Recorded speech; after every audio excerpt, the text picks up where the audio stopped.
I want to get this pop machine out of this music room here at startup. That's what it does when I'm trying to concentrate or record something, so I've got to move it. And there's some interesting features about it too, so while I'm cleaning it, I'll show them to you. And let's get this thing moved. So I don't have the lock to this anymore. I didn't have the key, so I had to take the lock out. So I have a dime jammed in here just to hold that.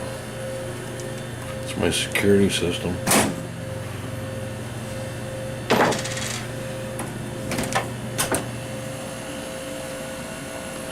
So I'm not sure what the year of this is, but it's fairly old. I'm guessing like 70s, but I'm not sure. I'll look it up. Anyway, these things run forever and they're spot on with their temperature. The cans stay about 35 degrees and they cool down very quickly.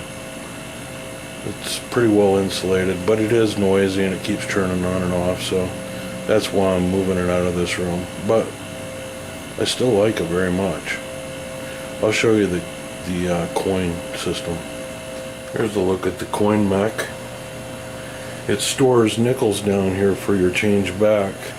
And you can come in here and change these cans around. So if you want to change the price of the per can, right now it's set for 50 cents. I have thought about changing it to like a nickel because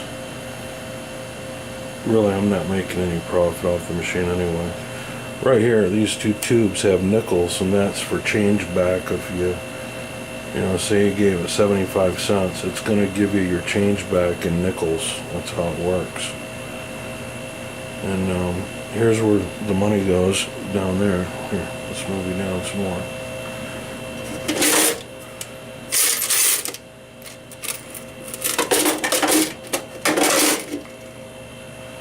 So it's a pretty easy machine to work on. I haven't had to do much to it, it's just worked, I've had to put some new bulbs in it, of course, and the starter for the bulbs. But other than that, I just keep it clean the condenser, and these fins on this, because they do tend to get dirty because this generates heat. But yeah, just keep the fins on that clean, vacuum it out, every 6 months, and keeps cans quite nice, actually. This is another insulated door. So your cans start out up here. You'll have like, say, Pepsi, Mountain Dew, Mellow Yellow, however you want to set it up. This middle row can hold more because the cans can come up here as well and drop down into this center one. And they come out this tray here. And back behind here is the mechanism that allows these cans to drop. And then it goes through there, out that hole there that has a flap that you can't reach your hand in there and get a free drink. And then the third door, or second door rather. So you can see 2 rows, and you have to have 2 rows. And I don't know if you can see it, but each bin has this thing that moves like this. And when that pops out like that, it shows it is empty, even though there's 4 cans down in there. So it's 4 cans deep, even though it shows empty. And then as you fill it, the cans hold this button down and show it as having product in it. So you have to line them up 2 rows, and 4 cans on the bottom is empty. The 5th can will activate. And of course, for the test, 50 cents. And I only have the Pepsi filled up.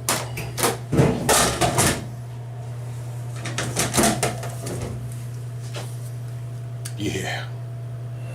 Anyway, I gotta unplug this and move it. Maybe I'll show you some more once I get that done. So can you tell what all this stuff is? Oh yeah, I took apart the coin mechanism for the pop machine. And we're learning. I'm not happy unless I take something down to bits and figure out how it works. Even though technically this worked just fine. There was one little problem with it, and I think I've got that fixed. I'll go into detail in a minute. This thing is kind of like a watch, like a motorized watch, and it has a lot of little gizmos in it to make it work. You figure microcontrollers were just coming into their own, and they were still using dividers and counters for, like, crude computers. So this is still the day of the electronic switch, They'd have something like this package in there, a CMOS, and it would give a little bit of instructions to run the relay, and it would do a little bit of math in conjunction with a few other parts in here. So it was a crude way to determine if your coins were good and what they were. And it holds up pretty good today. Really, this isn't nothing in comparison of what today's machines are like and can do. They work completely different, but this is when they took what they had and still made it work for the time. And, I don't charge for pop here. I mean, I drink half of it myself. Why would I charge myself? So I'm just going to take this. It's set for 50 cents, and I've been recycling the quarters, I'm going to set it to its lowest, which is 5 cents. And you do it with these switches here. There's a little bit of math involved. The first switch is for a nickel.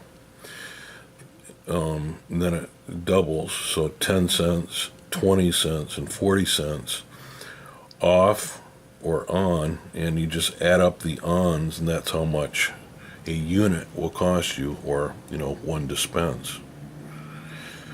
So for a nickel, I just turn the first one on and everything else will be off. Oops. So that should be a nickel. So this is an interesting gadget here. This is where the coins come in.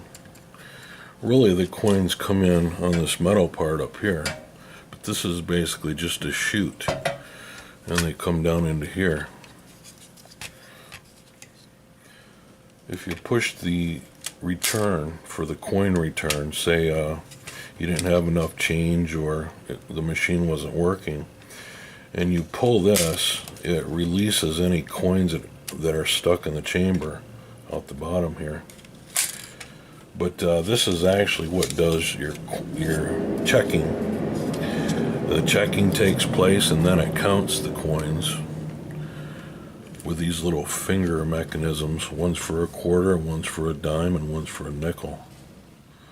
So the dime is on the bottom, the quarter's on the top, and the nickel is in the middle. So it just takes them bigger to smaller, and if it doesn't fit the criteria, it falls out the bottom.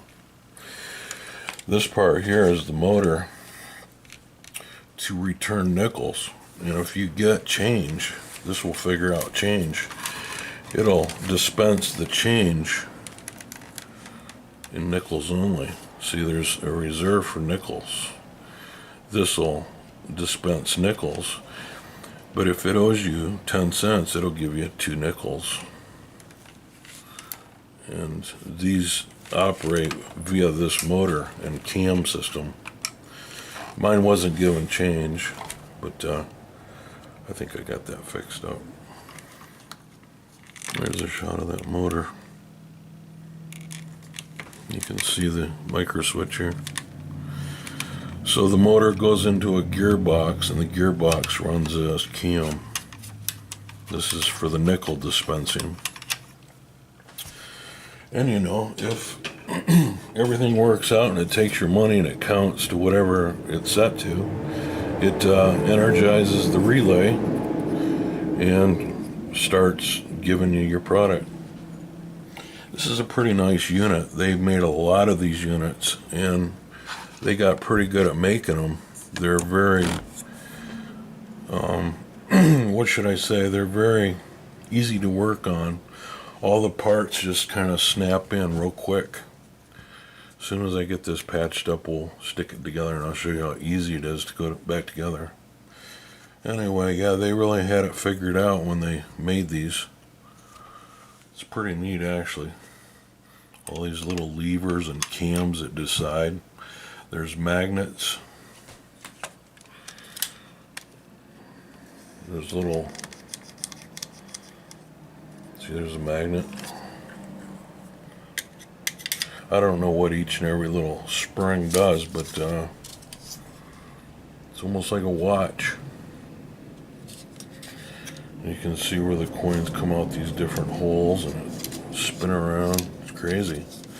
Crazy what they go through. Today's machines are a lot simpler. Everything's measured by an eye. You know, the coin is, the speed of the coin's actually measured to see how heavy it is.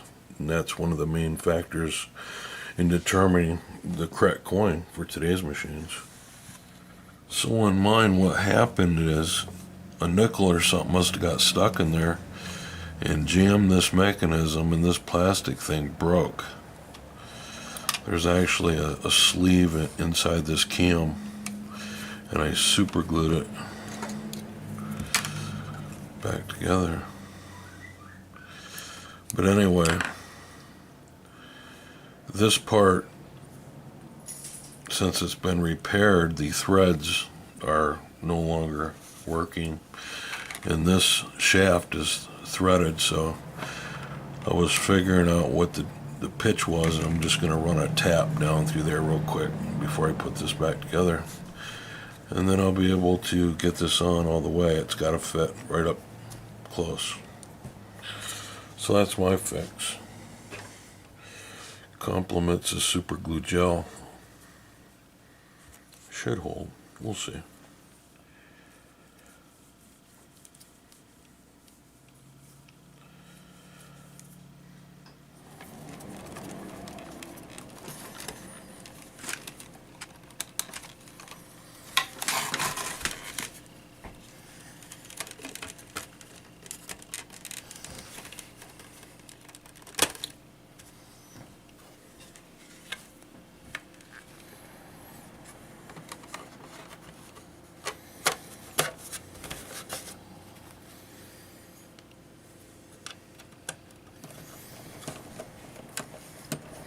This is a time when they didn't quite use Phillips. I guess they did use Phillips, but for the most part it's flathead. God, I'm glad that's changed.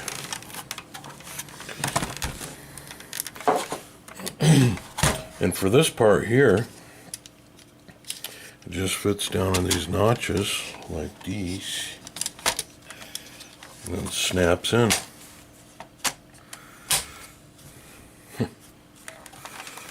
There it is. It's back together. Pretty simple. And I don't think I had to take this out of the drink machine, but I did. I actually pulled it off the hinges, you can see here. But then this fit in here. And actually, I should have waited. Here. This goes on after I hang this so you can see how to hang it. There's some screws. There we go.